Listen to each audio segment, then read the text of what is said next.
The period of time between the death of a prophet and the reorganization of the first presidency is referred to as an Apostolic Interregnum. During this period, the Quorum of the 12, under the leadership of the Quorum President, jointly hold the keys to administer the leadership of the church. President Joseph F. Smith taught, "There is always a head in the church, and if the presidency of the church are removed by death or other cause, then the next head of the church is the 12 apostles, until a presidency is again organized."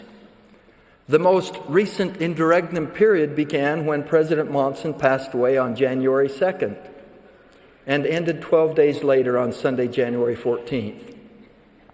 On that Sabbath morning, the Quorum of the 12 met in the upper room of the Salt Lake Temple in a spirit of fasting and prayer under the presiding direction of President Russell M. Nelson, the senior apostle and president of the Quorum of the 12.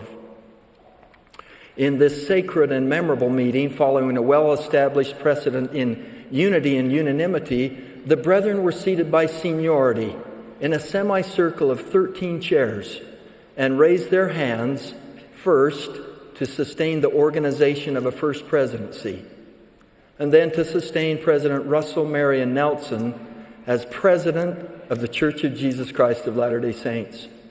This sustaining was followed by the Quorum of the 12, gathering in a circle and placing hands upon the head of President Nelson to ordain and set him apart, with the next most senior apostle acting as voice.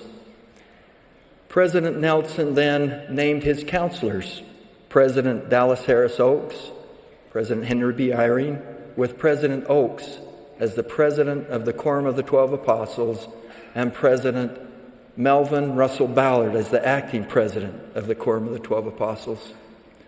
Following similar sustaining votes, each of these brethren were set apart to their respective offices by President Nelson.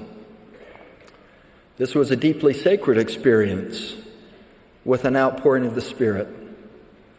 I offer to you my absolute witness that the will of the Lord, for which we fervently prayed, was powerfully manifest in the activities and events of that day.